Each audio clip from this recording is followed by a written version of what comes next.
Okay, great. Welcome to Asian philosophies. So today we will continue our study on this book, okay, Zhuang Zi. And then today we will talk about chapter 4, the second part of chapter 4. Last week we talked about the first part of chapter 4. As you know, on chapter 4, the name is Human World.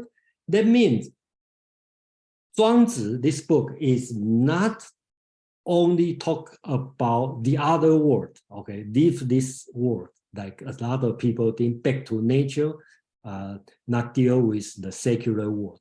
But chapter 4 specifically tell you how to live in this world, okay, whatever world you have. And the first part we deal 2 weeks ago is talking about how to serve your Lord. And the second part is talking about how to survive in this world. Okay, basics, I put the title as usefulness of the useless. So today's subject basics will focus on the usefulness or uselessness. So give some background on the Zhuang Zi, this book. I hope everyone had some basic understand what's the Taoism, what's the book Zhuang Zi. If you no idea of what's Zhuang Zi or Taoism, and we can spend 1 or 5 minutes to answer your question. And I don't think you need any background, okay, to understand the text. So Ralph, you have hands up.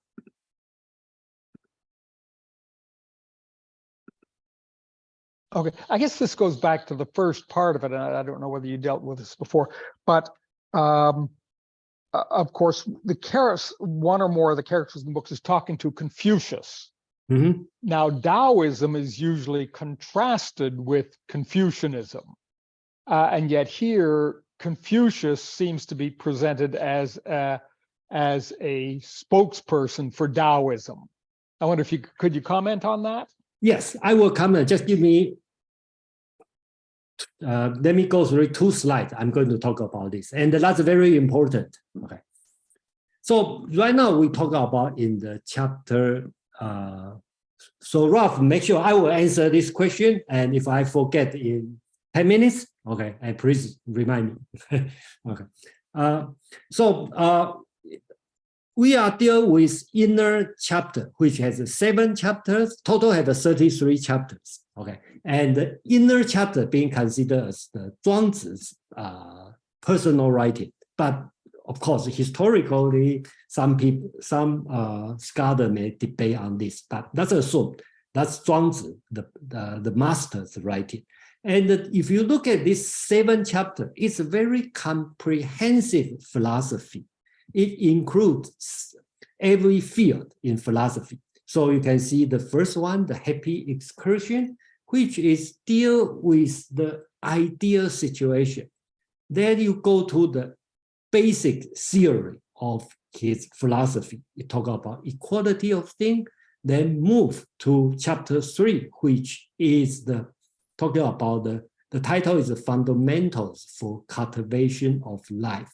Basics is talking about how to take care of yourself, your personal.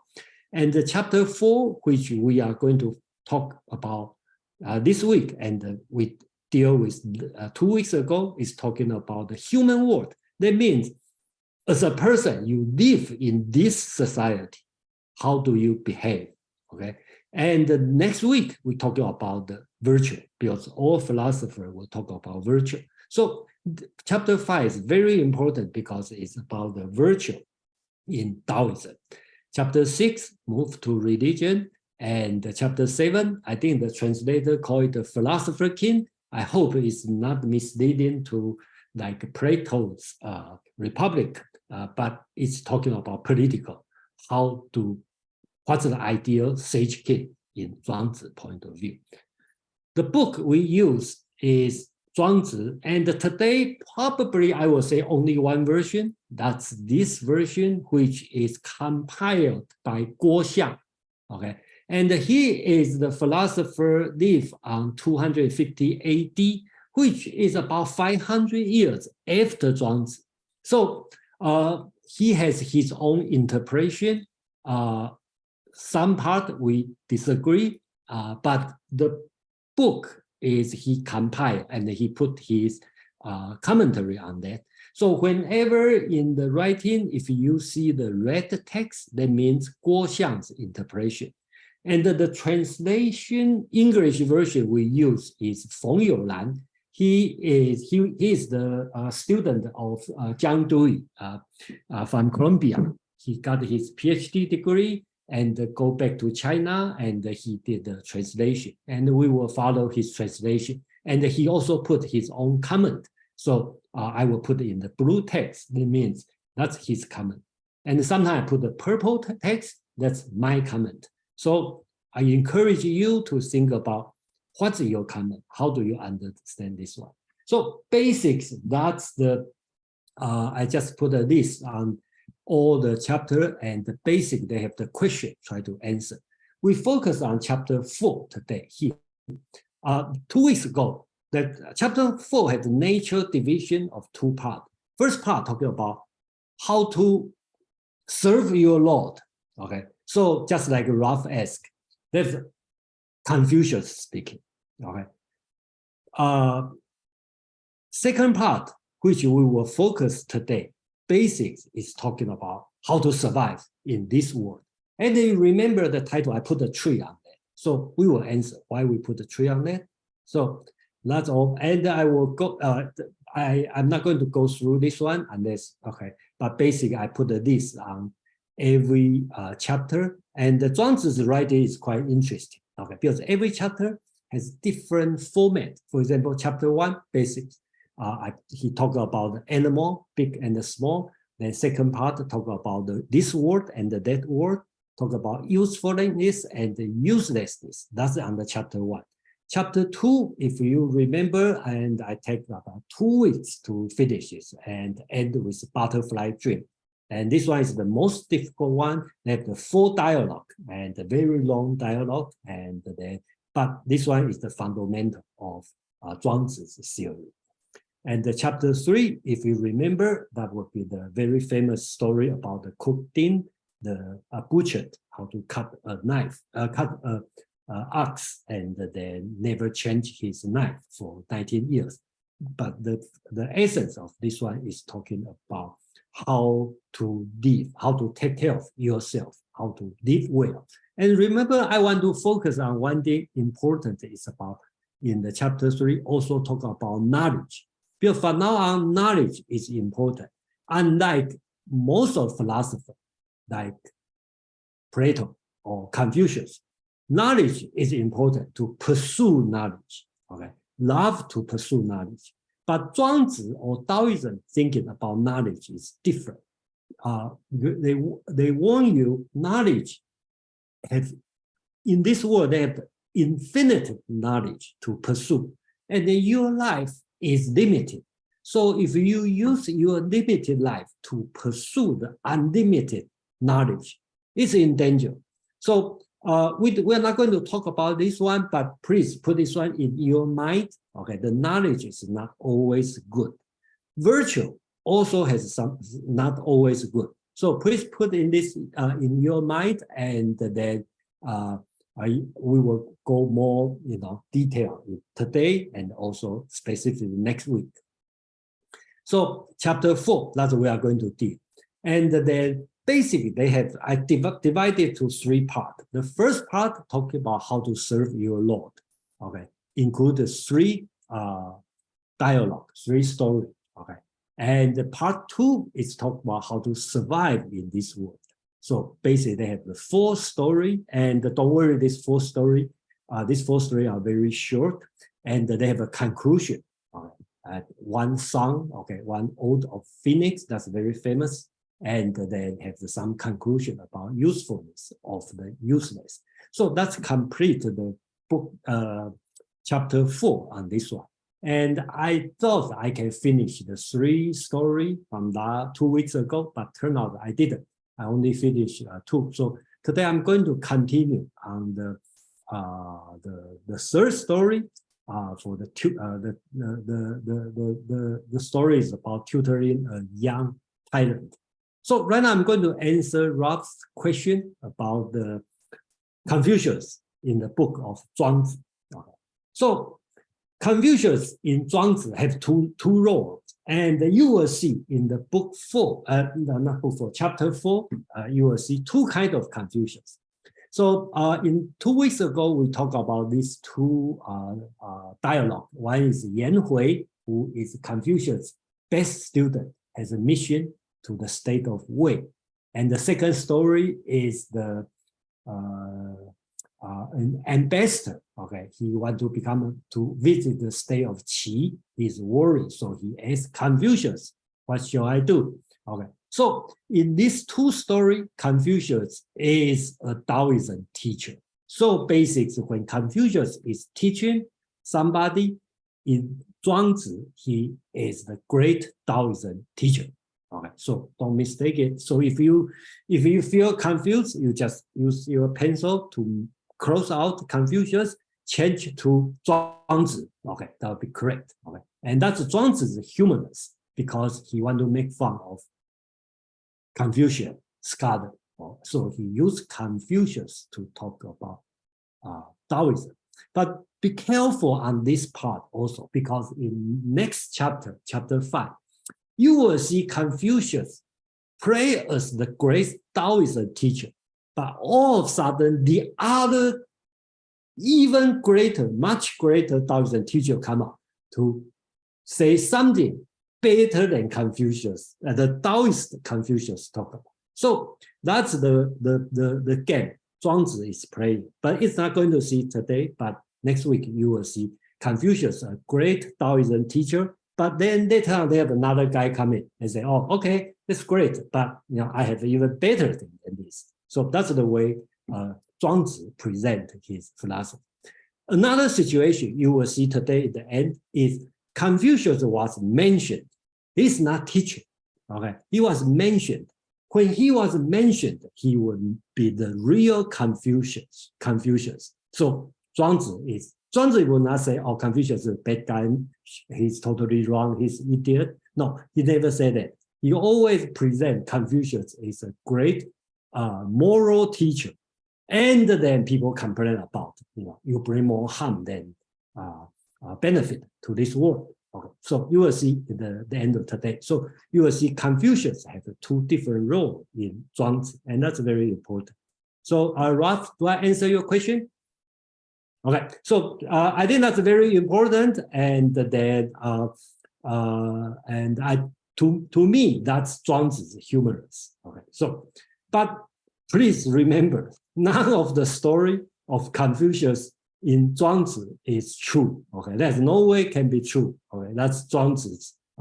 They borrow this name, talk about this. So never said, "Oh, Zhuang Zi said something." That's never true.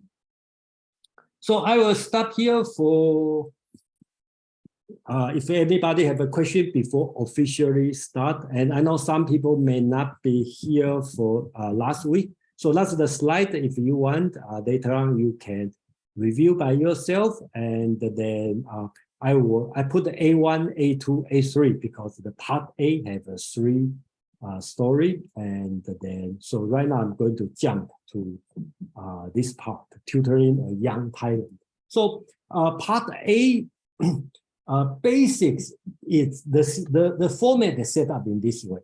They give you a situation, and then the situation is a paradoxic because you either do A or B. If you do A, have some problem. If you do B, also have some problem. So I like to compare this one as Bhagavad Gita's story. If you're familiar with Bhagavad Gita, right? Arjuna in the battlefield, and then he doesn't know what to do because the enemy is his cousin, his grandfather, his great teacher, and then if he fight, if he won, he have to kill the people he loves. If he lose, it's also not a good thing. So that's the terrible situation. I think in this part A, the three things, basically tell you the same situation, but it's not Krishna's solution. It's Taoism's solution. So the first one we talk about is Yan Hui, a great Confucian scholar. He want to go to the state of Wei because state of Wei has tyrant. He want to change it because under the reign of tyrant, a lot of people die.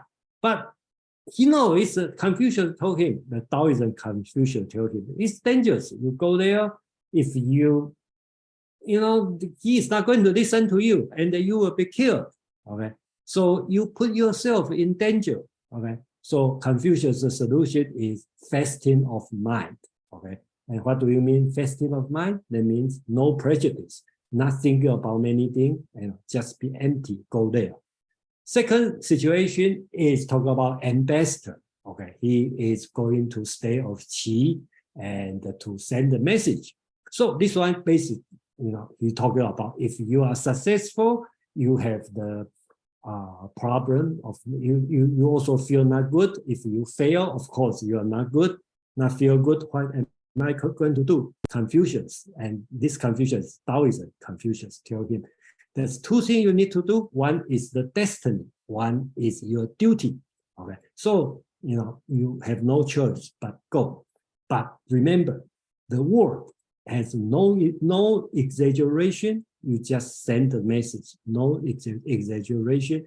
And this one tied to Taoism's virtue, which is talking about emotion or affection, because language, if you carry emotion or affection, they will cause problem. So that's the teaching from Taoist Confucius. That's the part 2 we deal last week. So today we deal with the third story about tutoring a young tyrant. So again, the first slide always go with the situation, right? So Yan He, okay, is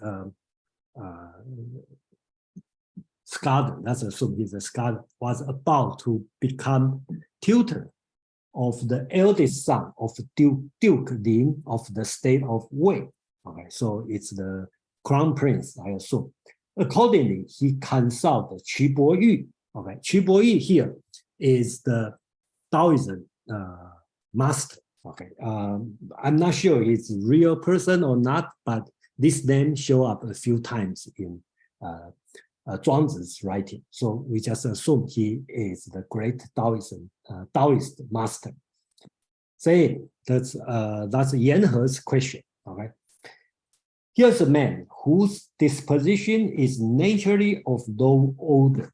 If I allow him to proceed without principle, it will be at the peril of our state. If I insist on his proceeding according to principle, it will be at the peril of my own person. He has just enough wit to see the fault of others, but not of his own. What am I to do in such case? So here is a dilemma here, right? He is going to teach a tyrant, a young tyrant, or a terrible, naughty crown prince. So the question is, if I teach him the prince, then myself is in danger because he's crown prince. He can kill me anytime he wants. And then if I don't teach him the principle, then it's not good for the state. Okay, I still have to teach. So what am I going to do? You know, either way, you know, I have a problem. So that's the situation. And then if you prefer thinking about the Bhagavad Gita situation, that's the same situation, right? If you do it or not do it, there's always a problem. And then that's the typical moral dilemma. Every day we will face the same situation. You know, if you do it or not do it, to be or not to be, always been a question. So here's the teaching from the Taoism. And I have to claim, I'm not going to say, I agree with this one or that's the best one, but here I'm showing you is a different view from different philosophies. Okay. So Qu Boyi's answer is a good question indeed. Okay. So that's his answer. I highlight here. You must be careful. You must be careful and begin with self-reformation. Okay. So 正如身. Okay. So make sure yourself, okay, is correct. No problem. For your external bearing, there is nothing better than adaptation and conformation. Chinese called 行莫若就. That means your outside should conform with whatever outside requirement. Okay. If you understand Bhagavad Gita, the situation would be do your duty. Okay. That's because you have no way to escape this one. And the second part will be important for Taoism thinking. For your inner mind, there's nothing better than peace and harmony. So you have to keep your outside, do whatever you need to do, but keep your inside peace and harmony. I think that's the teaching. So then he go a little bit more. Yet there are 2 points to guard against, right? So you must not let the external adaptation penetrate within, nor the inner harmony manifested itself without. So your inner harmony and peace, you don't show, okay? Because the tyrant will know, okay? You disagree with him. And the outside, you may do some bad behavior, use drug, totally drunk, okay, womanizing, but you don't let outside damage, pollute your mind. So it kind of like bipolar, okay, so if we want to call this one, basically. And he explained, in the formal case, that means you have the external penetrate within. You will ruin yourself, you will collapse, you will tumble. In the later case, that means your inner peace or inner virtue show up. You will have the reputation. Okay, remember, to Zhuang Zi, reputation is bad. You will have fame. Fame also bad because the tyrant, the bad people, the bad boy will see you as a virtuous people and he will hate you. You will be considered as bogey and then as a creature of evil omen. So you will be in danger if you show yourself in this way. And then he go further. Okay, so follow his nature, the tyrant's nature. If the son of the prince should act as if he were a child, you also should act as if you were a child. If he should cast aside all differences, you should do the same. Okay. So this, and if he should cast aside all distinction, you should also do the same. These two sentences, I'm sorry because the even in Chinese, the interpretation depends on how you read it. They all different. Chinese called Wu Ding Xi or something, I'm not sure. Basics, my understanding means fooling around. And the second thing is no distinction between high and low. That means if the prince is fooling around, okay, then you just fooling around with him. If the prince sometimes, you know, no distinction as low and high, forget about his position, you just do the same yet. Then you can lead him into innocence. My understanding is you will look like you are innocent people to him. So in this case, you will have the chance to give him advice. If you don't play this role, you have no way to give advice to the prince. I think that's he try to talk about this. And before ending to this dialogue, the Qi, the Taoist master, also give us 3 interesting stories. One is about the mantis, tiger keeper, and the horse keeper. You know, Zhuang Zi like talk about story, and in the story, then they talk another story, right? So first story, he talk about the mantis. Okay, I show the picture here. Okay, that's very famous Chinese saying. Okay, so if you don't know yourself and you think you are strong, and then just like a mantis try to push the carriage, right? So he will die. So he said, do you not know the story of the mantis? In its rage, it stretched out its arm to arrest the progress of a carriage without knowing that it is not qualified.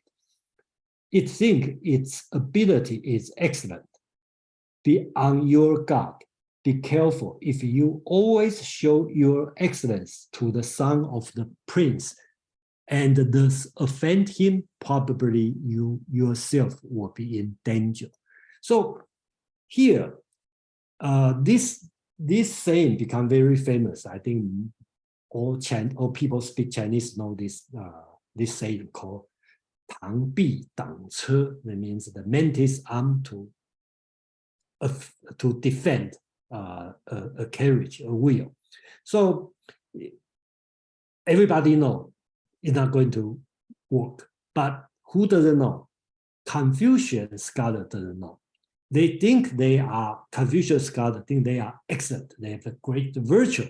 So they go out to tell tyrant, oh, this is wrong, this is wrong. Okay, we need to do this. So what's the reaction from the tyrant? Kill you.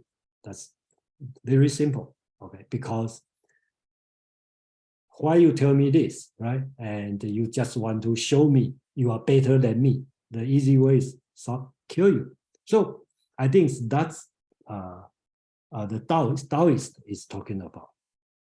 Second case, talking about the tiger keeper. I think this one is interesting. Basics, when you deal with your tyrant boss, you just put your position as a tiger keeper, okay, zookeeper, okay, how to take care of tiger.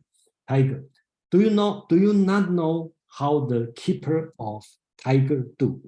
He does not venture to give them living animal as food or fuel. So basically, he is talking about you keep a tiger, you don't give the tiger the animal, live animal a whole, because you will irritate his instinct.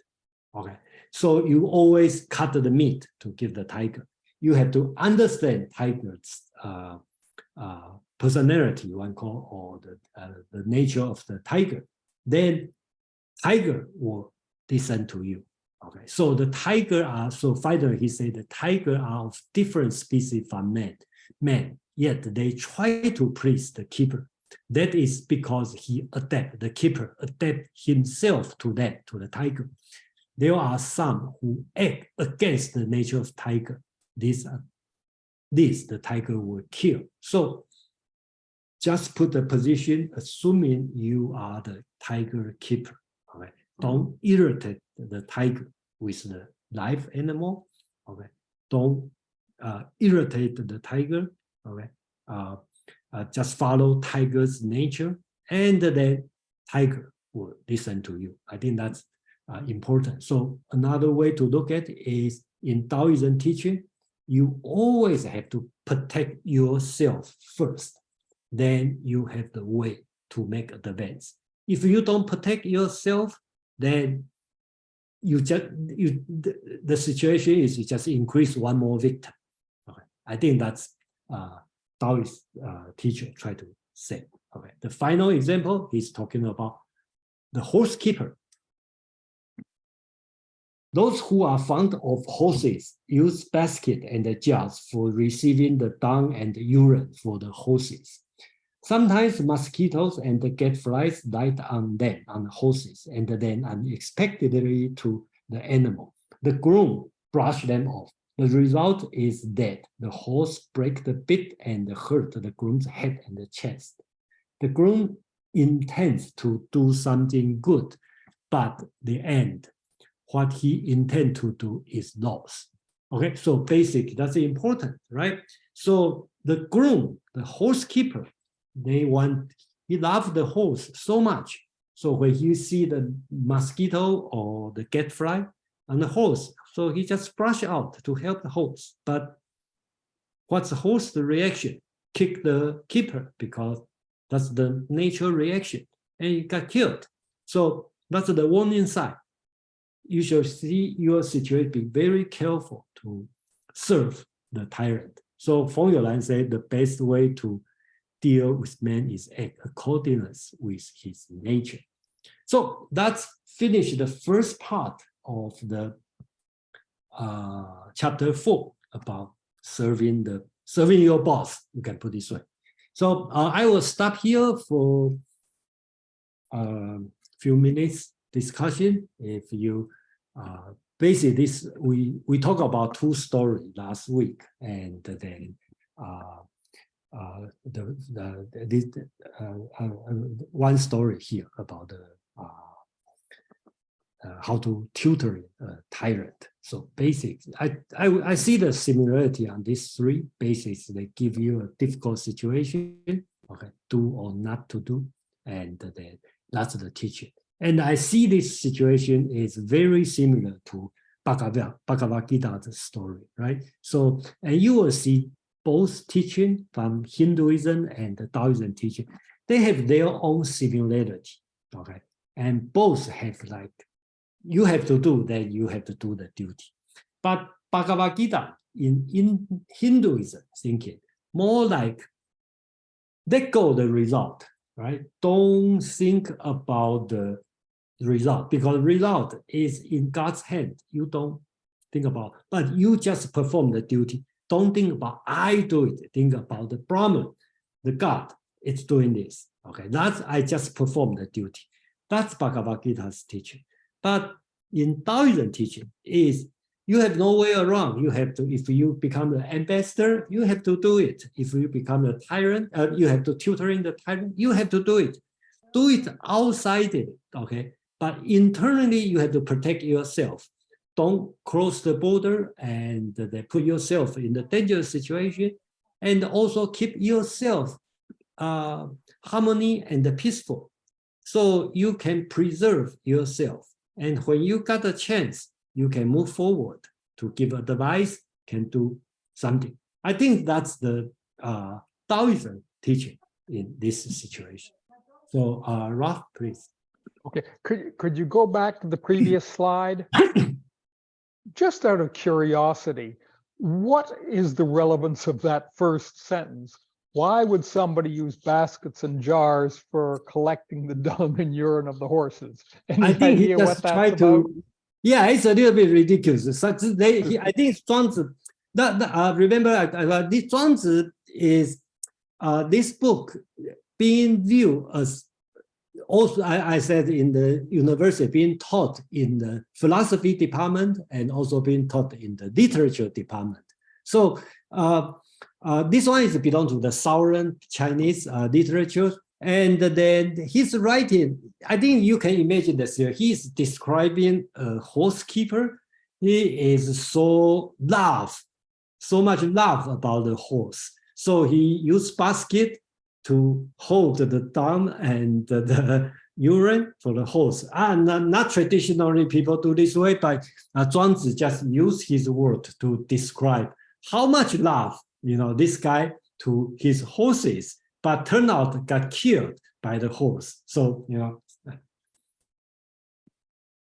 And then I also listened to another professor. He is special on the pronunciation, Chinese pronunciation, and the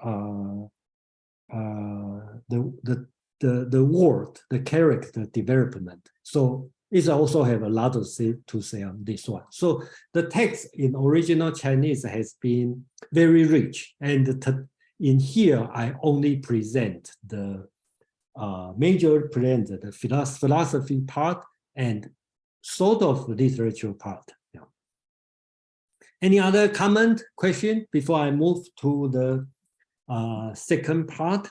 The second part is not that long, and you will see the nature division. The second part, the basics, is talking about how to survive or how to live in this life. It's nothing with your boss. Fred, please.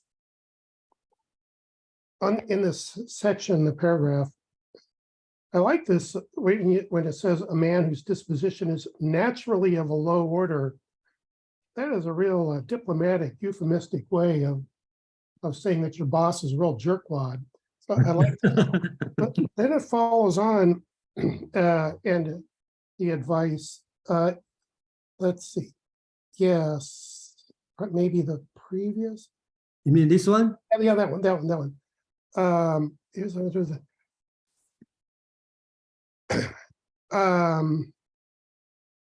my translation is a bit different, but it says you use your own translation or use Fung You Lan's translation?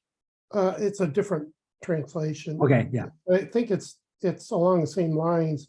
Yeah. Phrases it differently. So basically, you maintain a difference between your outward demeanor and your inward integrity. Okay, that's this part.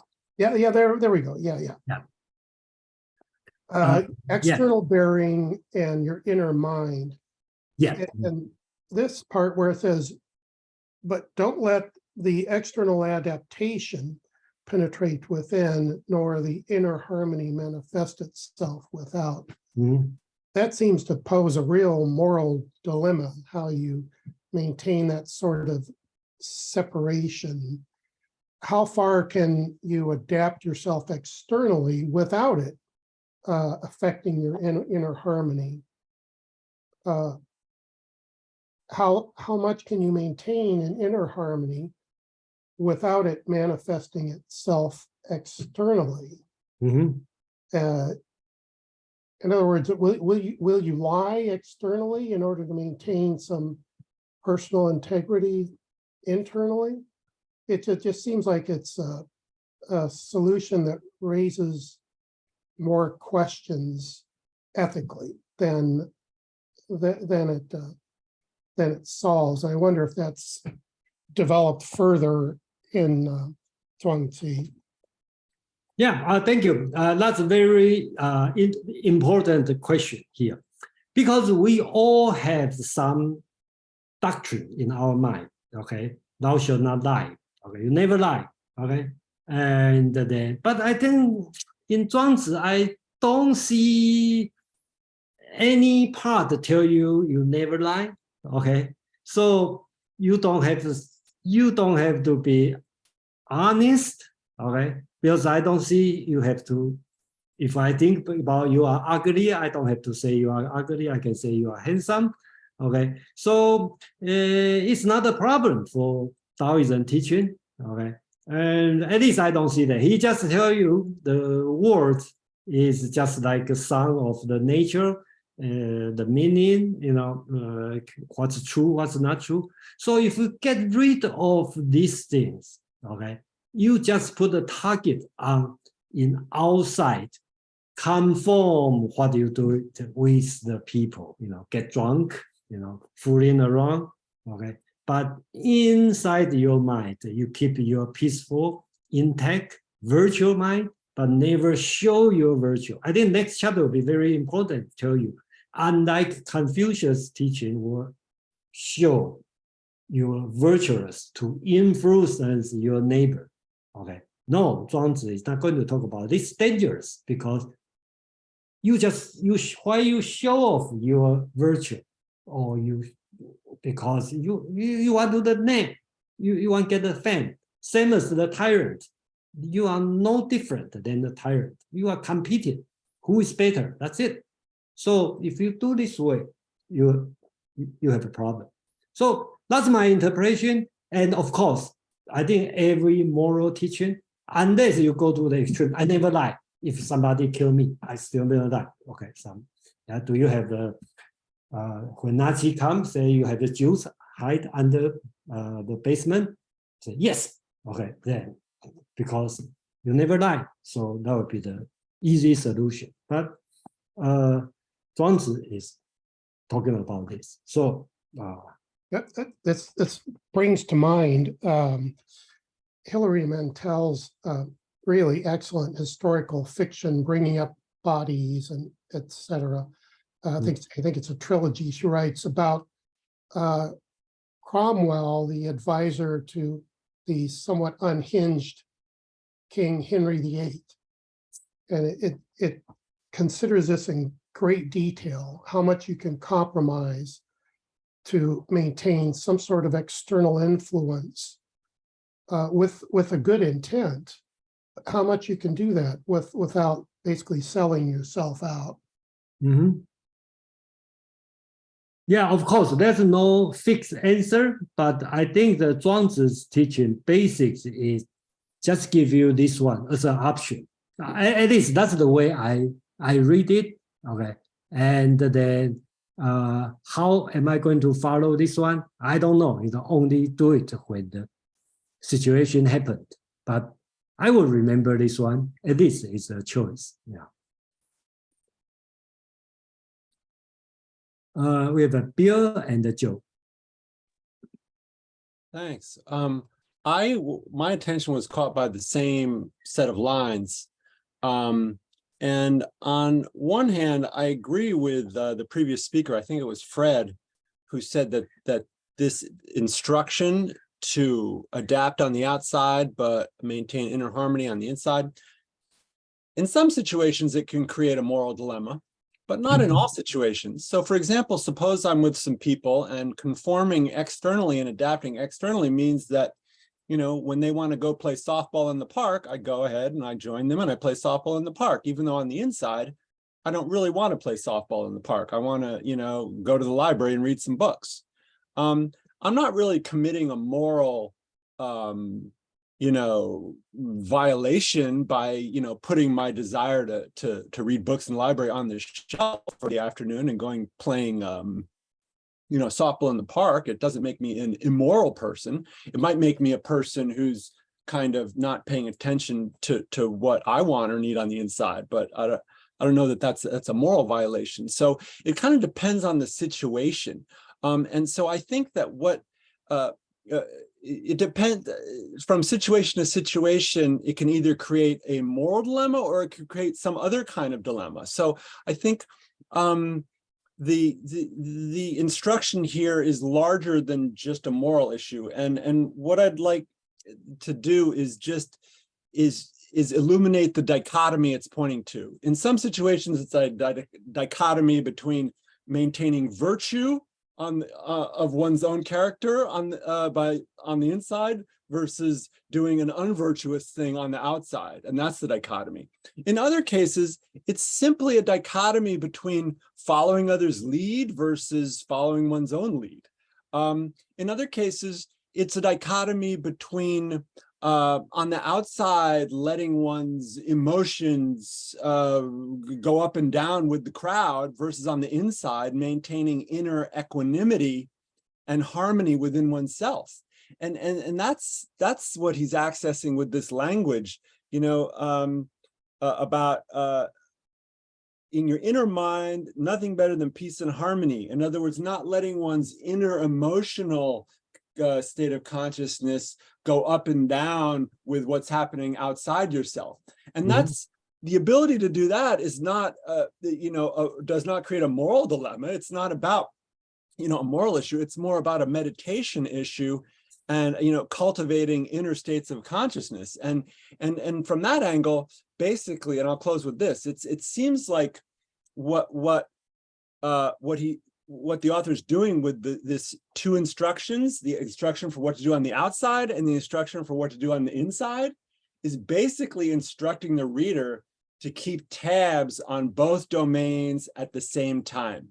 It's like when one is sitting on a meditation cushion, it's all about the inner world. When one's out earning a living at the job, it's all about the outer world. But the instruction says keep tabs on both at the same time.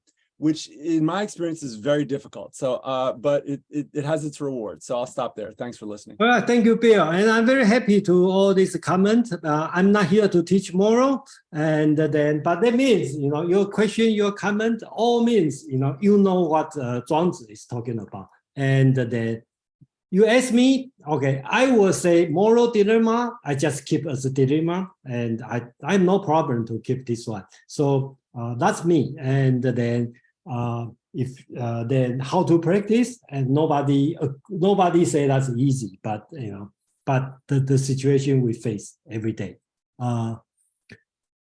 Joe, please.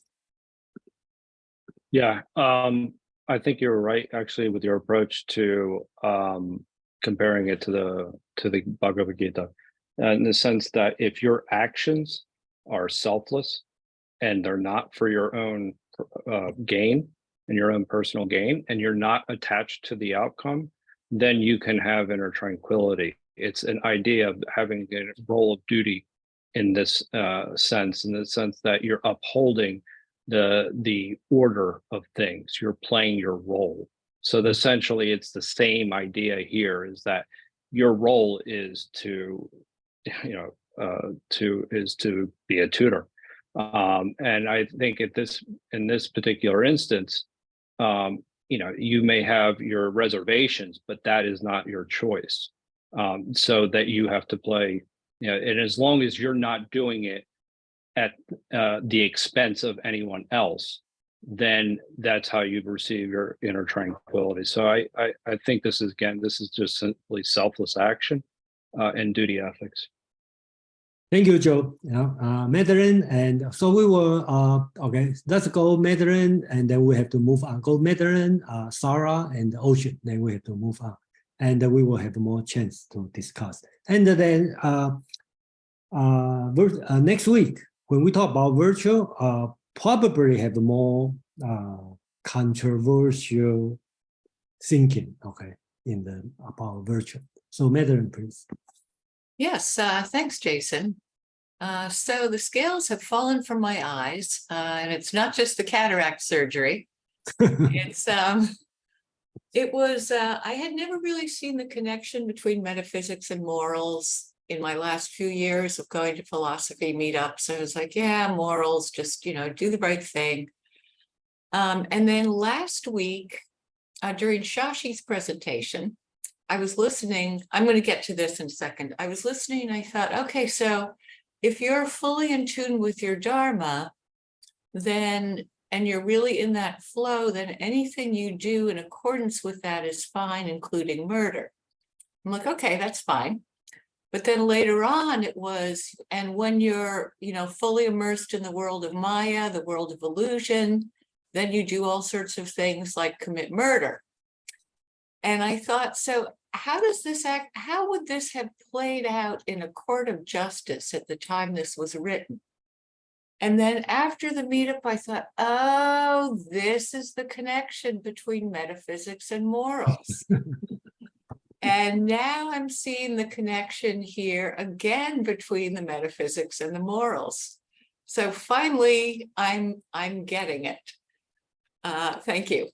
Thank you, Madeline. So you don't have to read Kant, the metaphysics of morals. You just read the story, then you can get it. So, I like the stories and the I like the metaphysics. You don't have to suffer from the German idealist to deal all the strange language. So that'd be great. Sarah, please. Yes, can you hear me? Yeah, please. Okay, so I guess my thing is, I'm going back to two comments, the person before Madeline. And I guess my question is really, because I think he started to decipher between when it becomes a moral dilemma and when it doesn't. And I apologize if I missed this major part of our conversation so far. But what is it that we use when we're in a given situation? What analysis, so to speak, do we put forward when we're determining whether or not it is a moral dilemma or not? I don't know if I missed this, but I wanted to see if someone might be able to give me some insight so I can better understand at least where this philosophy goes with it. Okay. May I say something briefly? Yeah, please. If conformity on the outside requires me to violate a moral rule, then it creates a moral dilemma. But if conformity on the outside, to take the example that I gave, where the people around me just want to play softball in the park, and on the inside, I don't really want to, but on the outside, I'm going to conform and go play softball in the park, then the activity on the outside of playing softball in the park is not a violation of any moral rule. And therefore, it does not create a moral dilemma. It may create a dilemma of whether I'm going to honor my own desire to go to the library instead, but that's not a moral dilemma. It's more of a dilemma of self versus community. So that I hope that example illuminates kind of the standard that I would start to use in this kind of analysis. I'll stop there. Okay, I appreciate that. I definitely think it does help me. I'm just wondering, so when is, there might be a gray line, I guess, and what is it that we turn to in our own mind and way of thinking when it comes to this philosophy and theory, and I guess how this presents it?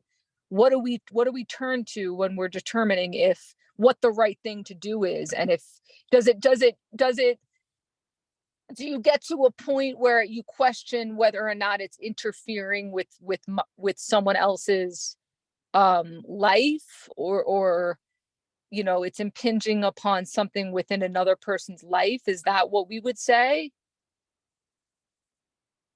Well, okay, let's put this question on hold, because here we are not going to resolve what's the best way to do. And actually, it could generate more question than answer your question. Okay, so next week we will have more discussion about this kind of issue.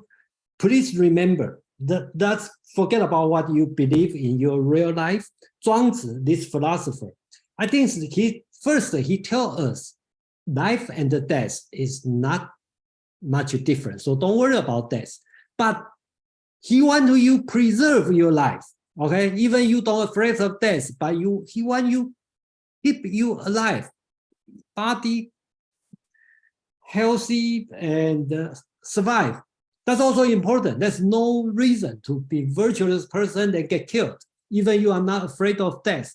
No, you want to live, okay? And then forget about all the principle rules. He definitely doesn't like all the rules. Thou shalt not kill, love your neighbor, respect your parents. No, he doesn't want to any rule, okay? So he just want to you think about all this situation. And what's the best solution? I don't know, okay? I'm not here to teach this one, but I just want to deliver this message to everyone. You just think about it. You are free to say what you think that's the best. So let's move to Ocean. Then I'm going to move on for the second part, which forget about Confucius, forget about the politics. We're talking about trees. Okay. So Ocean, please. Hi, good to join you. Can you hear me? Yeah, please.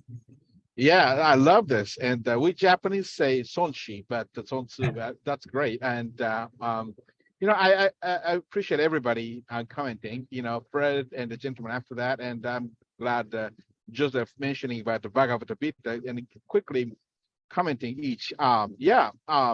So conform to outside is very important if you want to survive, if you want to live. The historical example of who have failed? Socrates, Jesus Christ. They didn't conform to outside world. And what was the result? See? So if you want to survive, conform to outside world. However, I happen to have many millionaire, billionaire friends, retired, enough money to feed them for the rest of their lives. So they don't have to kiss up to their clients, their bosses. They can offend anybody because they don't need any more money. So, gentleman said if he wants, sometimes he may have to sacrifice his, first preference of going to the library to reading books and maybe joining the softball for whatever the reason, political reason. But hey, you can say, no, I'm not going to join the softball game. And if you ostracize me, that's fine. I don't need to belong to your tribe.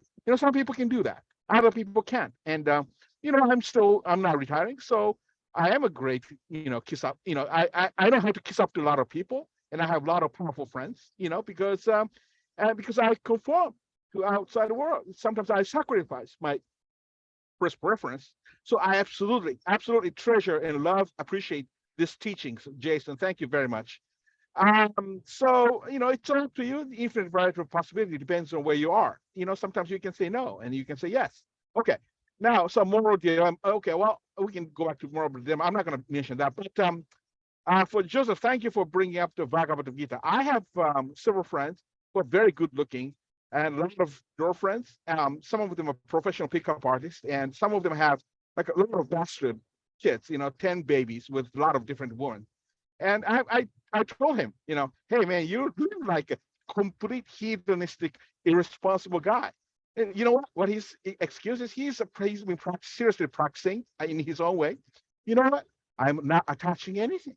I've just heard the voice of the universe through intuition. And when I'm having sex relationship with a certain girl, I felt the voice of God that she needed my love and she needed my baby. So, I impregnate her and so forth. So Bhagavad Gita, in a way, for a lot of people, it's a great, give them the license to live very irresponsible in hedonistic life. There are excuses. You know what? I'm not attaching anything. I can do whatever I want, killing, irresponsibly impregnating girls. Yeah, sorry. That's all. That's all I have to say. Thank you very much. All right, thank you, Ocean. Okay, so let's stop here, and then we can have many, many examples of this one. And the next week we have more chance on that. So before I go there, because we are going to talk about tree, so let's explain some Chinese lesson about the character. This word called cai. If you're familiar with the side, so-called the radical, that's wood. And then these two words, you talk about, basically this means this word, the first one, okay, basically means timber, means timber, and also means the quality of wood. So basics is get rid of the wood part and become this word, cai. So these two words are all mixed together, okay? So basically means, you can say cai means quality, ability, worthiness, okay? So that's the word, very common.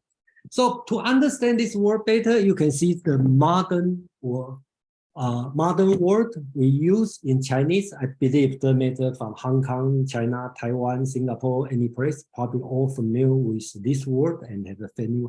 So the words combined together give a new meaning. That's the typical Chinese word, right? So I hope you recognize this word, right? That's the cai, okay? We are going to teach today, okay? That's the second part of this book, talk about cai. So if you put the tian cai, means the heavenly quality or heavenly timber, that means you are genius, okay? You can understand, right? You talk about ren cai, people quality, okay? That means talent, okay? In the human resources department, usually they looking for the talent, 人才, people quality, okay? Another thing called the Mr. Quality, 才子, okay, like master, like quality master, quality Mr. Quality means you are a gifted scholar, okay? 高材生, high quality student. I think I don't have to explain this one. Commodity, commodity. So that's today's case, right?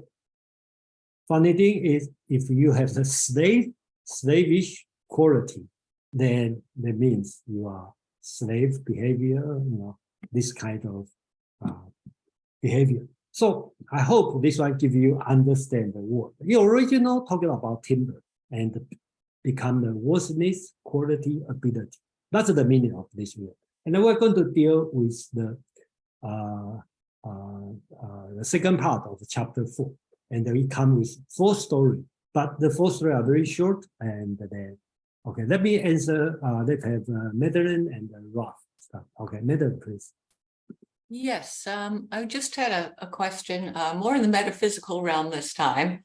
The quality of wood, that would be the quality of growth that draws upon everything else in the 5 aspect system. In other words, it's sort of like the physis of the physics as Aristotle meant it. In other words, there's a sort of a somewhat teleological quality, something that grows and changes. Oh, no. Okay, so thank you to bring up this one. Okay, so this one pure on the carpenter point of view about this one. Okay, because that's assumed, right? Okay, so thank you for bringing up this question because it's a very common Chinese word, so I never think about this way. But I just want to make sure that when we talk about words, the quality of timber, of wood, basics in the eye of a carpenter. Okay, so I think that's the only thing they care, the carpenter, because the purpose of wood is build furniture. So the quality, how good of this one is important. I think that's it. Okay. Would this have the same meaning then as in the Sun Tzu, when the good commander is looking at the usefulness of his troops, the way the father looks at the usefulness of his sons? Similar, but Sun Tzu didn't use this word. He used yong, which means usefulness. Okay. Okay.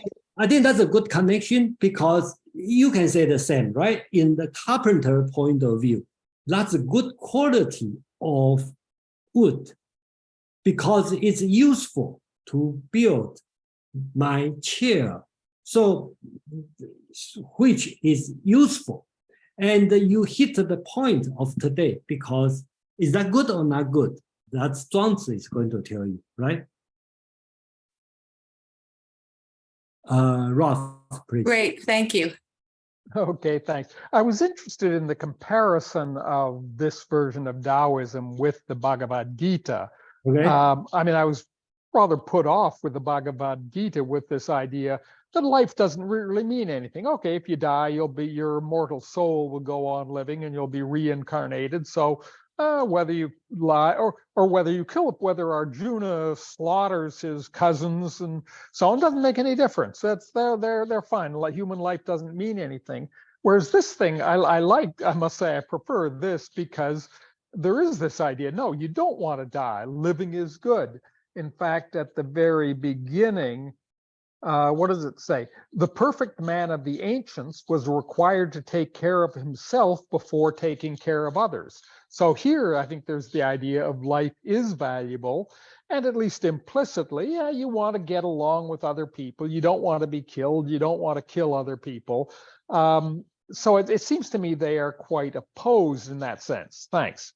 Well, thank you, Ralph, to see this one. And one thing I would like to mention is Chinese during that time has no Western concept of soul. Okay, so so you live forever, it doesn't make sense. But Zhuang Zi will tell you, how do you know the other world after you die is worse than now? Okay, but he still wants you to live well in this world. So just like Oceans mentioned, Jesus, Socrates, I'm not saying they are wrong, they are worthless, but basics, that's not the way Zhuang Zi will do. Okay, even Zhuang Zi are not afraid of dying, but that's not the way they want to do, sacrifice myself to achieve something higher. No, there's nothing higher than this other than your life. So move on. Okay, so first part, they have a 4 part. Basics you talk about. One is articulation. This one is a little bit longer. I will spend more time on that.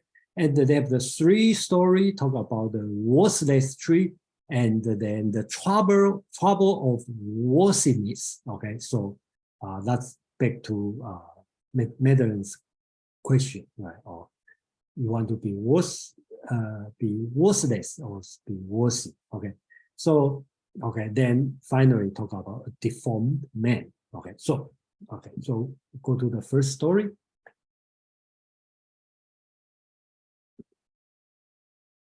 That's 1 minute. Okay, so this one talk about the altar oak tree. Okay, I think the author translates Li Se Shu Li.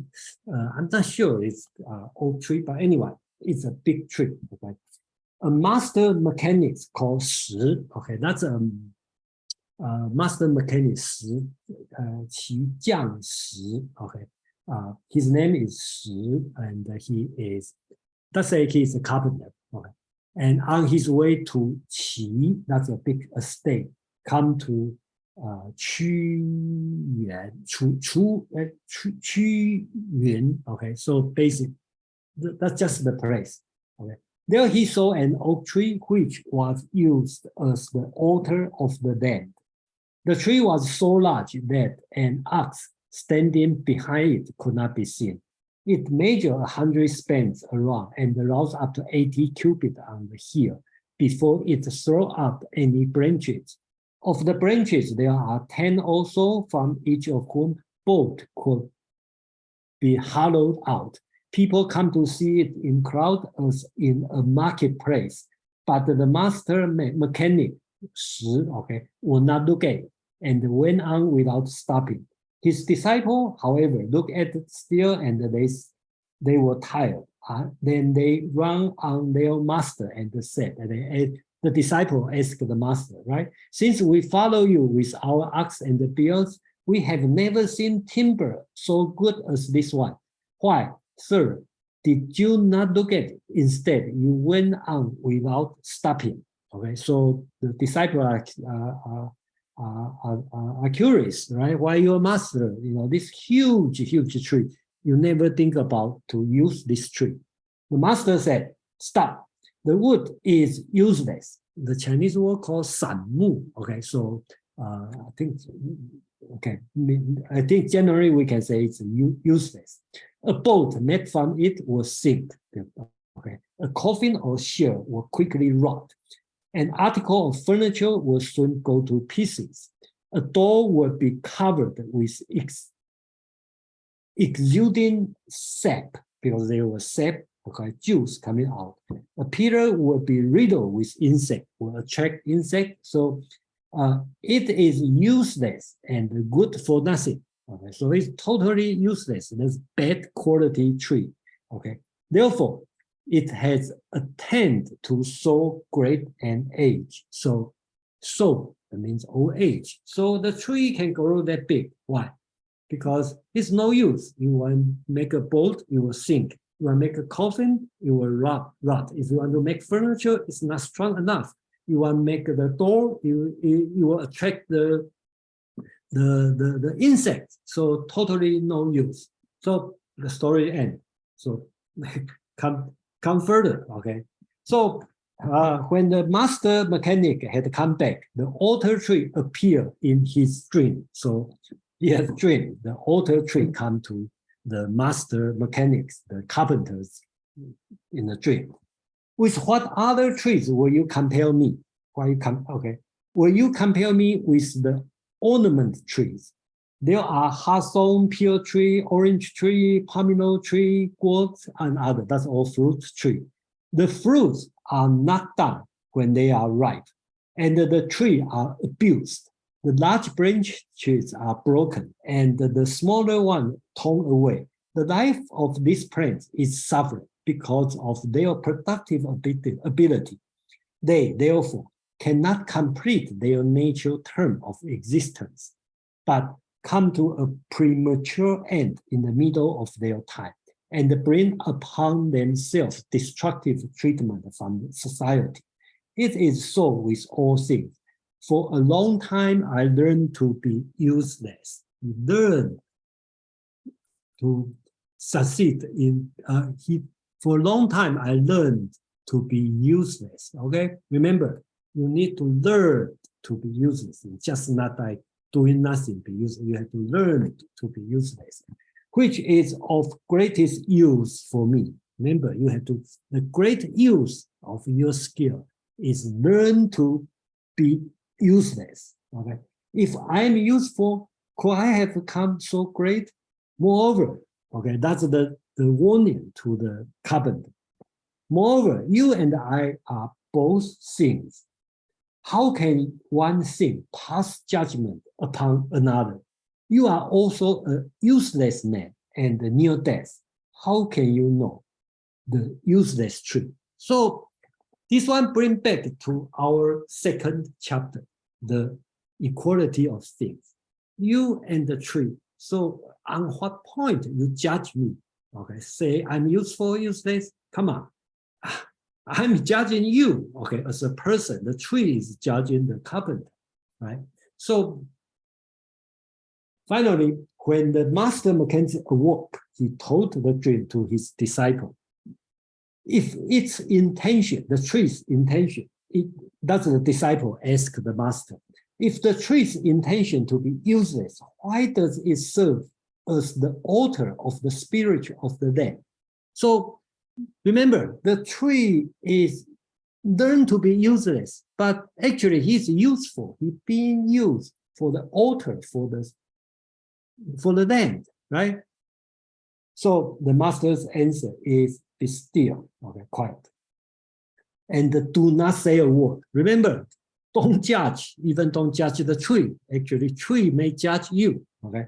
The tree just pretend to be an altar, okay? He pretend, okay? By so doing, it can protect itself from injury of those who do not know it is useless. I think that's important, right? You are useless, but people may think you are useful and then use you wrongly, and you also get damaged. So that's the tricky part. If you were not an altar, it would be still in danger of being cut down. Moreover, what this tree maintains is different from what ordinary trees do. Therefore, to praise it with conventional morality is far from the point. I think that's very important on the last sentence. Okay, so it's talking about not only the useful, useless, okay, you have to learn to be useless. And then some praise, you have to play some role, okay, to make sure you can survive. And then about judgment, here we'll bring to more important issue the next week, right? It talk about the use the moral standard to judge, okay, useful, useless, virtual, vicious, okay, they all judgment, okay, so don't judge, okay, even don't judge, it's moral. I think that's this story going to tell. So that's the end of this story. Question and comment, otherwise I will go to next three stories.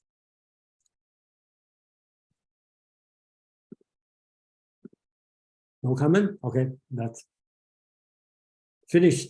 The next three stories. Okay, there are three stories, each one just not that long. Okay. In my personal opinion, I think the first story is much better, and this one is the three story is not that good, but you know it worth to read it. I almost want to read backward, read this one, and but I just decided to follow the old. I disagree with your opinion about the tree story. I think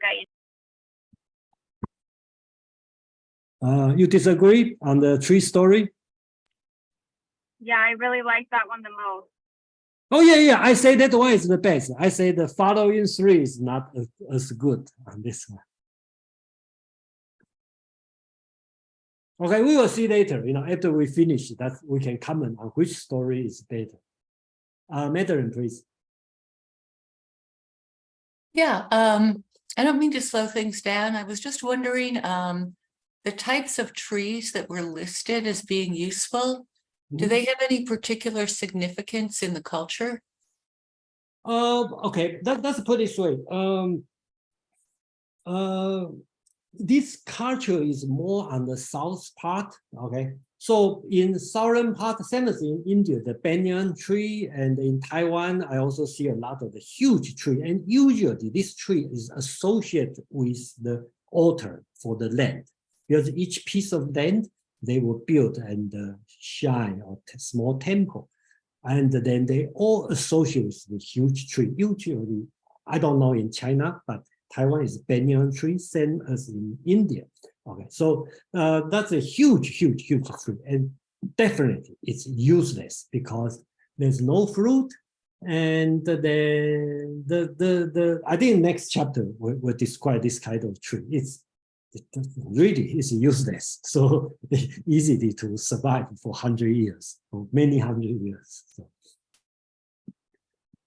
And they call it the oak tree. I'm not sure the translation is right, but anyway, I don't know too much about the name of the tree.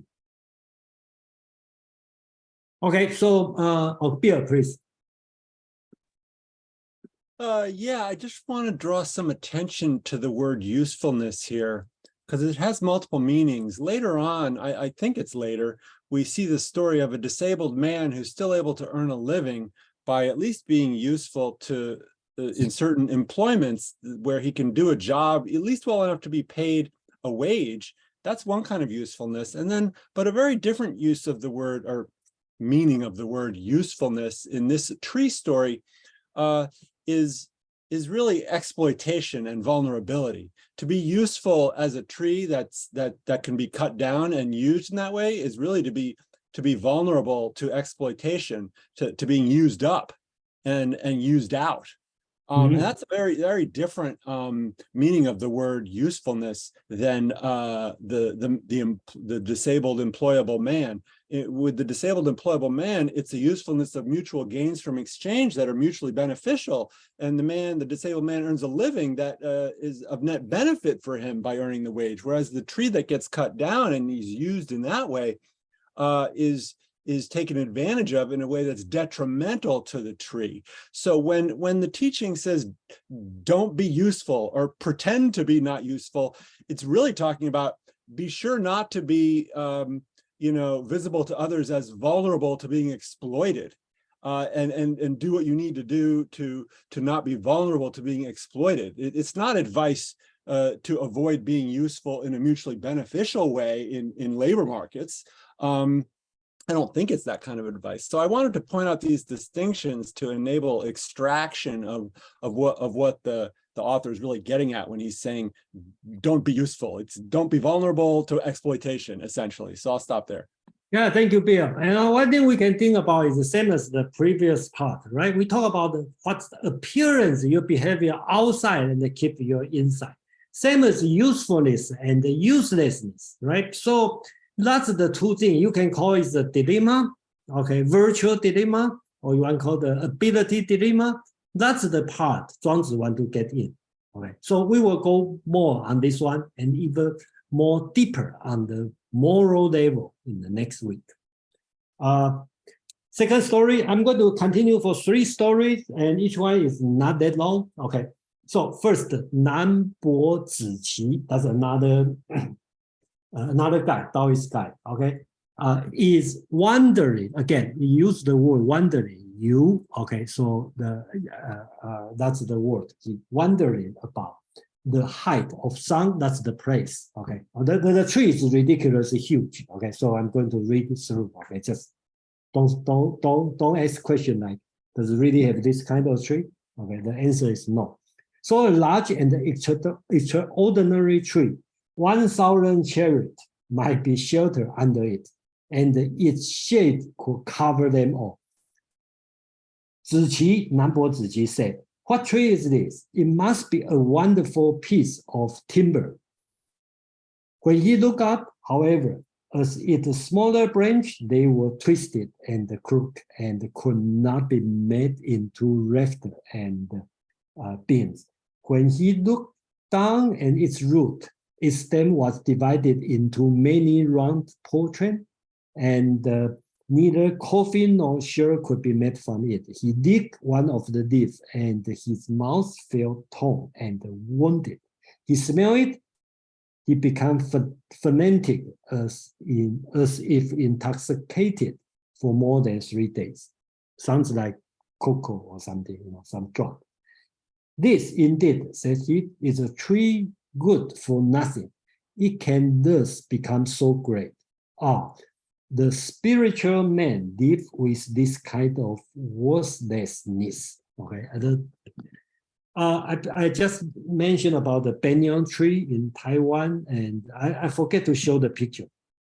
I think he is not exaggerating, because I know I never personal visit in the island called Penghu, They have the huge, huge tree. Because this kind of tree is not grow just one trunk and leaf. They have many, many stems or go many, many roots. So it becomes huge by only one tree.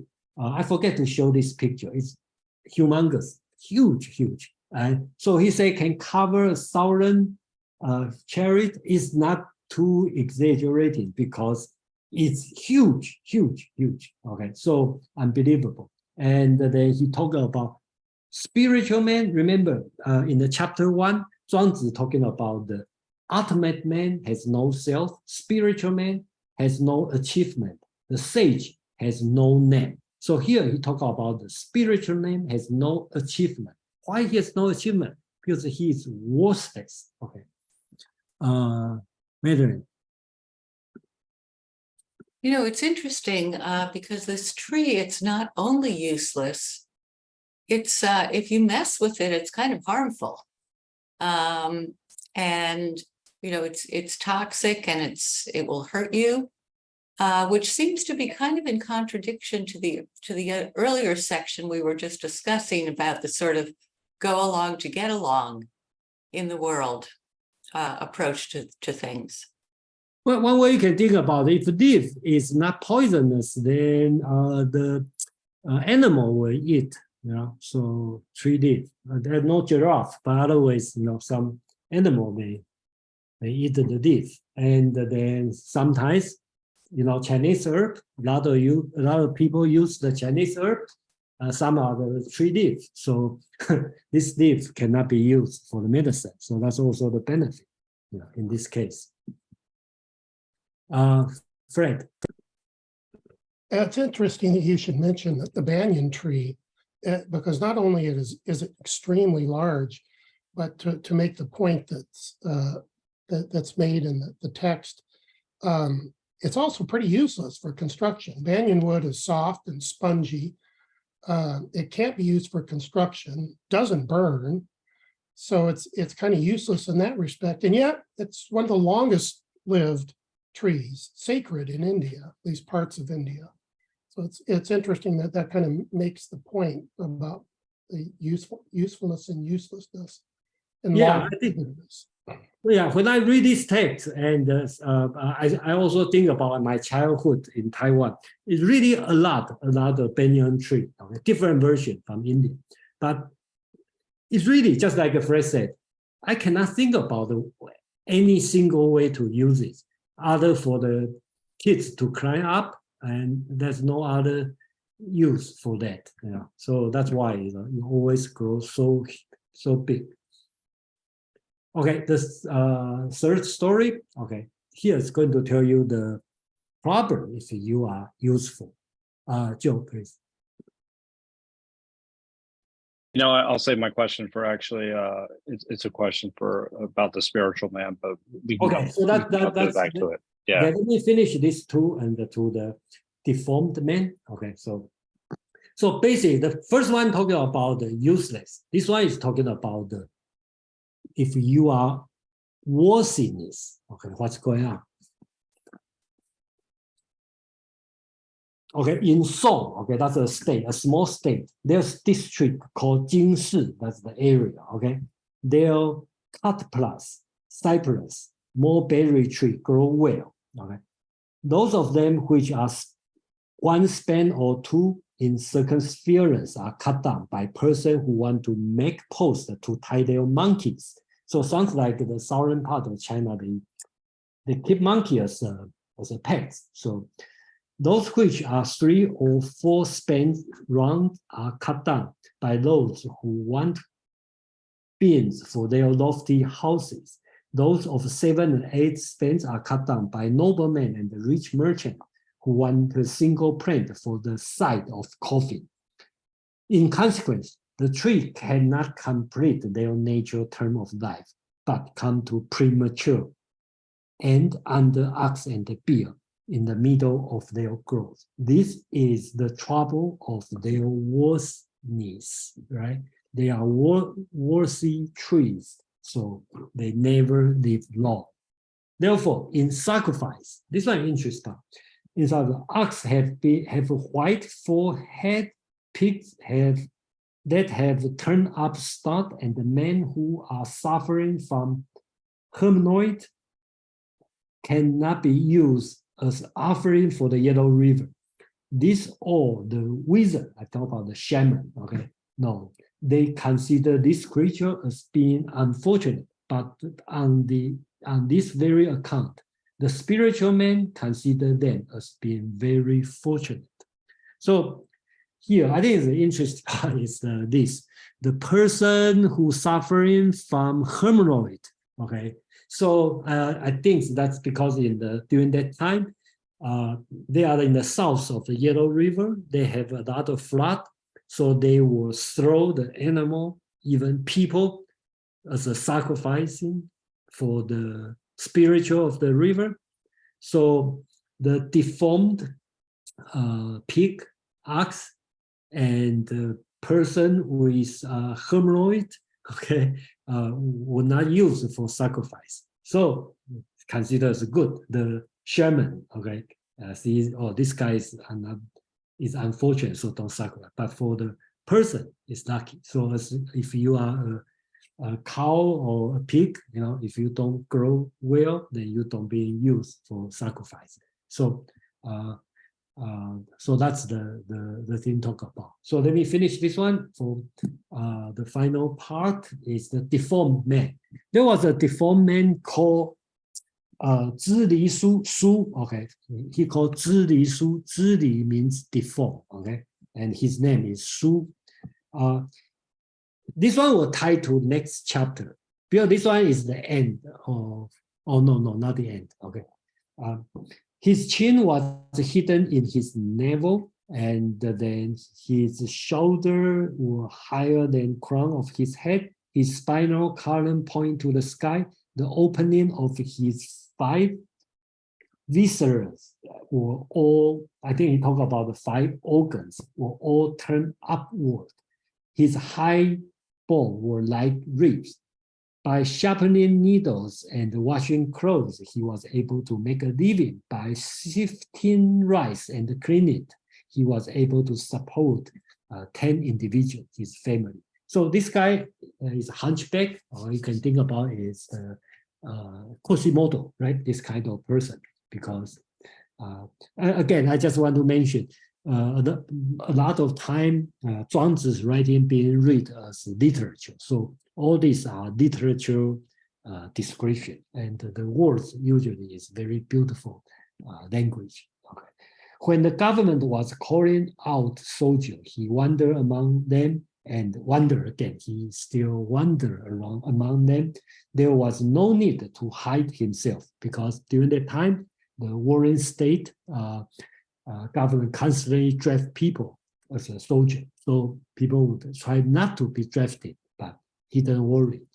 When the government had a great service to be undertaken because of his constant illness, no work was assigned to him, so he doesn't have to serve labor. When the government gives grain to the sick, he received 3 chang and 10 bundle of firewood and rice, I think. So he's very sick, look like he's sick. So think about it.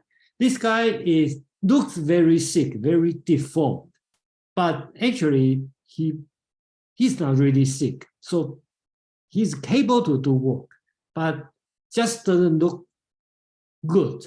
So he don't have to do the military service, he don't have to do the labor. But when government gives the benefit, he receives more than other people because he looks sick. Okay, so the final line is a little bit strange, but I still read it. If this man who was awkward in his bodily form was still able to make his living and complete his term of existence, how much more may he do who is awkward in his virtue?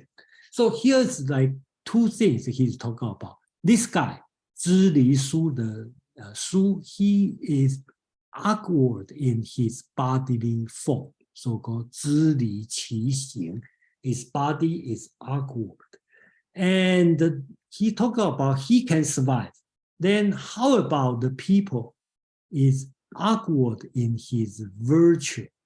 So this thing is very difficult to explain, and I think we will have a chance to discuss this one. What does Zhuang Zi mean? Awkward in his virtue.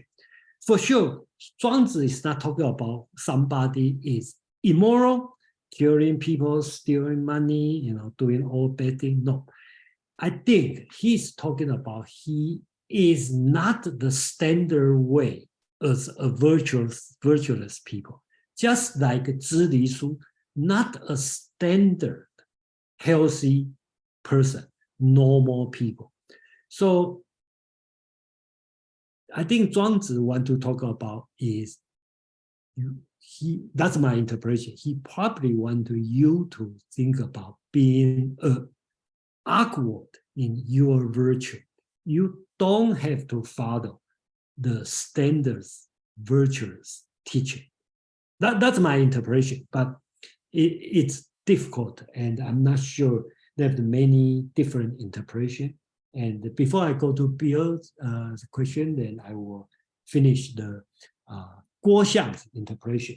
The perfect man is useless to others, but everything is useful to itself. So the perfect man, that's everything have its own achievement and the name, while he himself is mingled with things without distinction.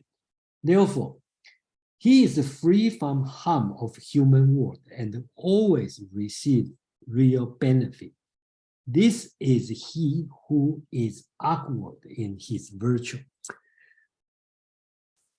Guo Xiang's interpretation is this is virtue. Okay, you look ugly, and then in this way, he can receive the benefit. That's his interpretation. A little bit different than my understanding, but this one is I check in all the scholar discussion, and I don't see consensus, and I don't see any argument. I'm satisfied. So I will leave this one as unresolved issue. Probably, 5 years from now, I find a solution. Then, Bill, you have a comment, question? Yeah, I'd like to offer my interpretation Please, of the story. Yeah. And the way I'd like to do it is I'd like to screen share my copy of the book where I've highlighted certain sentences that are key to my interpretation. So may I screen share that? I make you co-host, okay?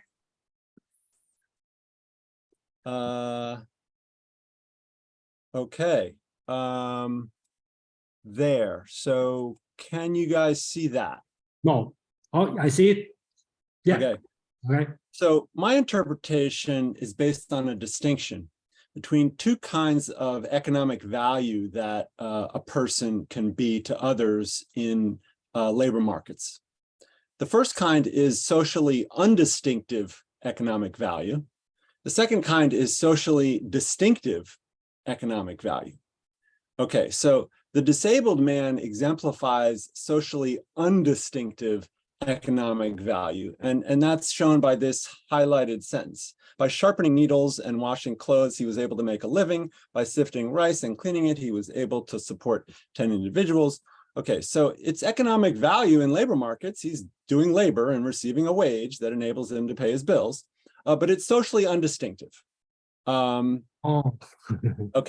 in the sense that he's not getting famous, he's not making a name for himself.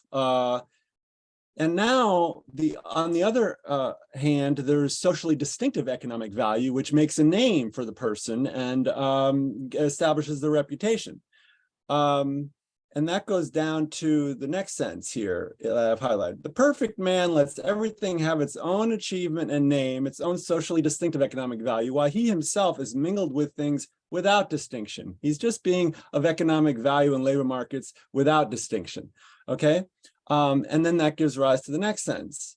Therefore, he is free from the harms of the world and always receives the real benefit of his economic value, is socially undistinctive economic value, while not getting caught up in the harms over competition for social status. And the best way to understand this distinction between socially undistinctive economic value on one hand and socially distinctive economic value on the other hand is to look at the difference between highly competitive markets versus winner-take-all markets. An example would be the presidency of the United States in electoral competition is a winner-take-all market. The winner gets it all, and the loser of all the primary and general elections, they don't get any of the presidency.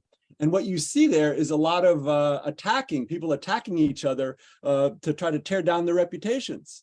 And those are the harms of the human world that are referred to in this highlighted sentence, where if it's a winner-take-all market, it's a zero-sum game and a zero-sum competition, and the competition gets fierce and people cut each other down.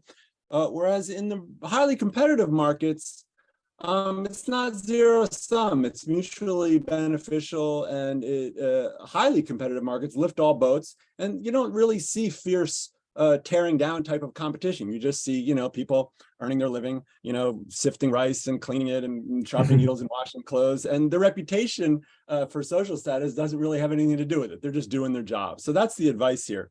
The perfect man lets everyone else compete for fame and achievement in these zero-sum competitions, while he himself, he's just mingled without distinction in markets where he's just focusing on his economic value and not worrying about the competition for fame and fortune, etc. I'll stop there. Yeah, thank you very much, Bill. Okay, so we have a scholar in the social economic. I remember you told me last time. So thank you very much, and with a different interpretation, and really appreciate. And I really encourage everyone have a different understanding, and that'd be great. Because again, I've been saying many times, there's no standard interpretation. So, Madeline, please. Yes, this is a follow-on to what Bill was just saying.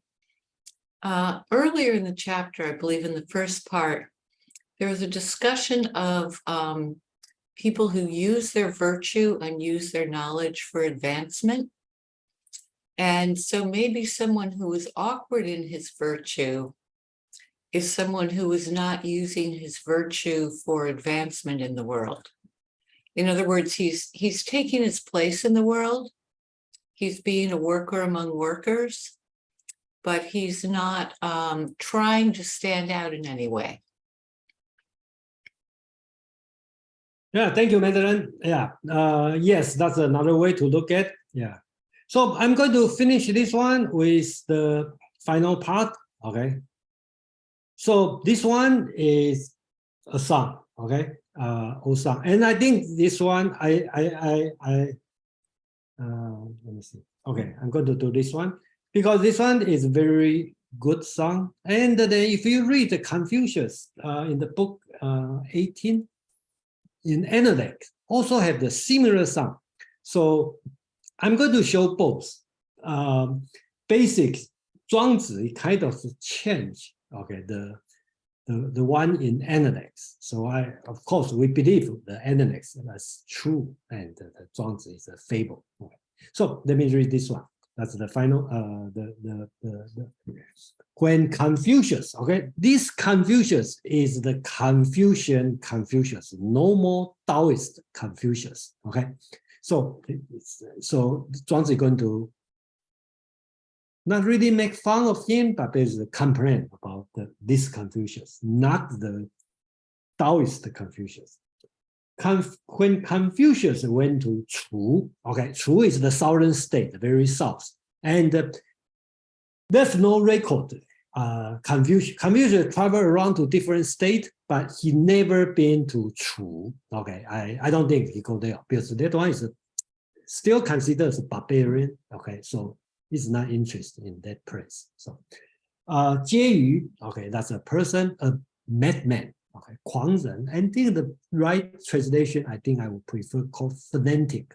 Okay, usually we translate as a madman, but I think it means more not mentally ill, means fanatic. Okay, radical. Okay. Of Chu, wonder again, wonder. Okay, wonder at his stop in front of Confucius' stop. Okay, that's the song he sing. Okay, I'm going to read it. oh Phoenix, what can you do with this degenerated world? The future cannot be awaited and the past cannot be sought again. So we talk about there's no good potential in the future, and the Confucius always teach the old time. It's always good. He went back to 500 years ago. That's the perfect time. So good time passes place, and I cannot wait for the future. Okay. When the good order prevail in the world, the sage seek for accomplishment. When disorder prevails, he may preserve only his own life. These two lessons is typical Confucius teaching, right? So when the he talk about sage, right? During the good time, the sage will accomplish things. But in the bad time, okay, disorder time, the sage just live his life because there's not too bad. You cannot do anything. At this present time, the best can do is escape from punishment. So this person, the madman, he is seeing the sun during this time. Past is good, but it's past. Future, I cannot wait. Your teaching, Confucius teaching, when a good time, they have the sage. With the bad time, there's no sage. And actually, in my situation, only thing I can do is escape from punishment, because there's a very harsh punishment to the people. Then he's going to talk about interest part here. Happiness is lighter than a feather, but no one knows how to carry it.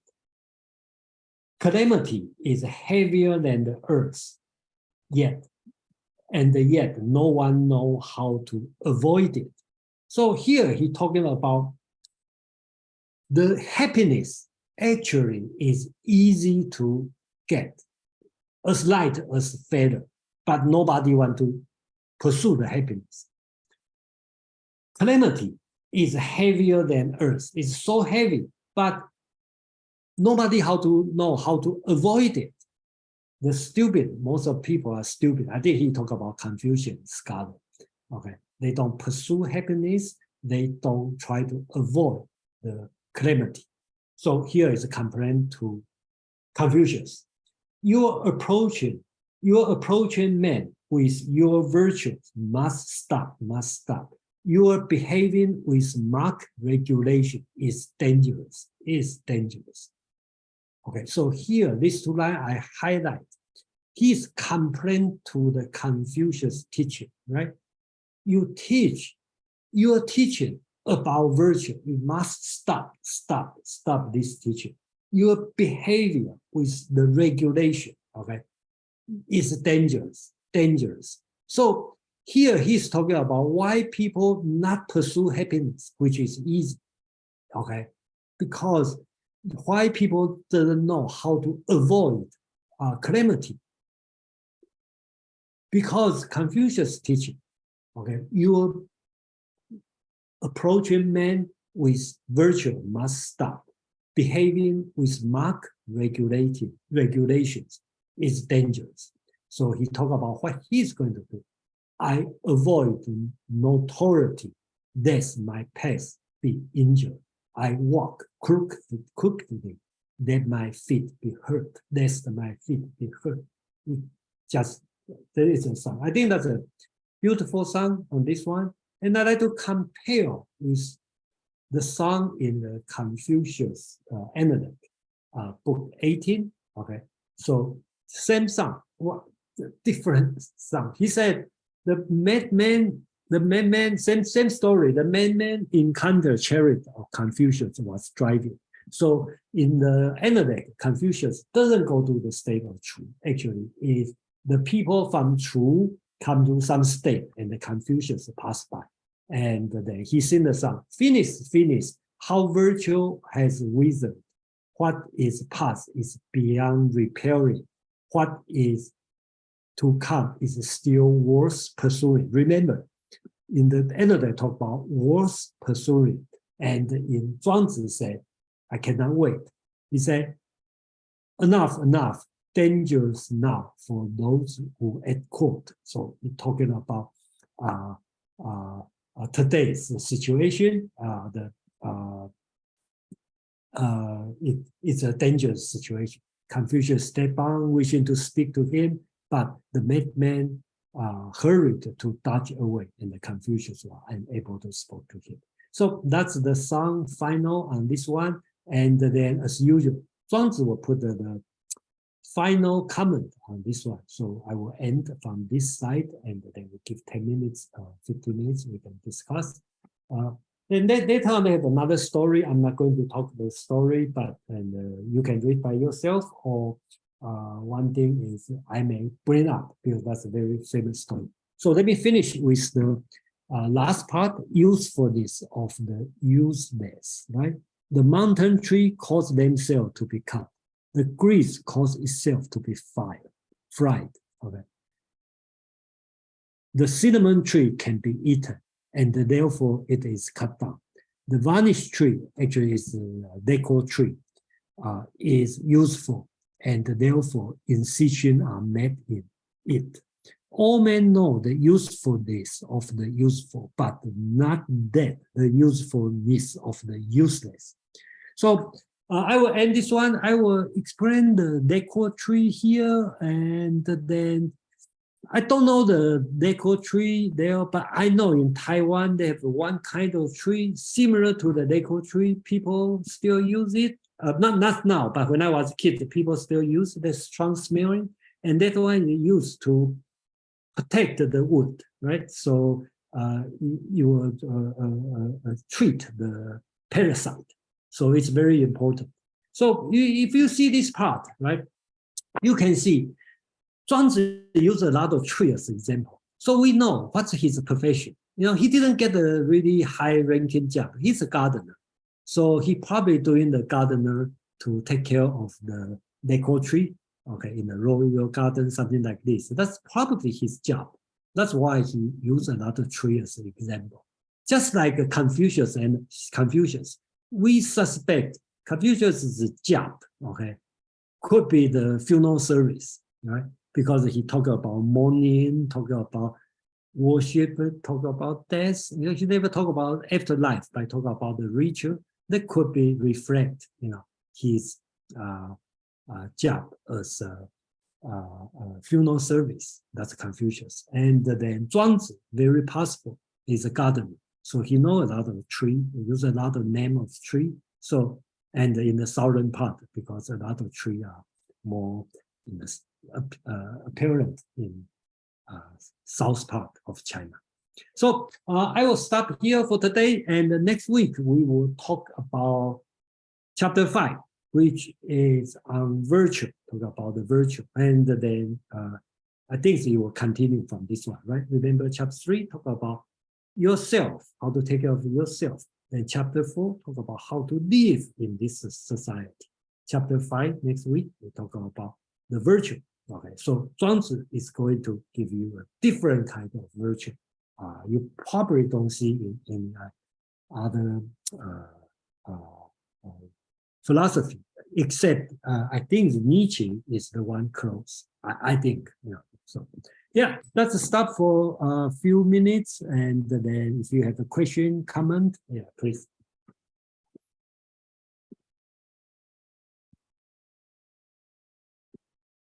Any comment, question, and then no? We are fine.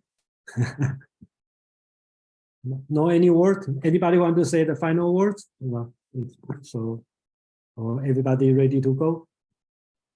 Thank you. Thank you. Thanks, Thank you, Jason. Jason.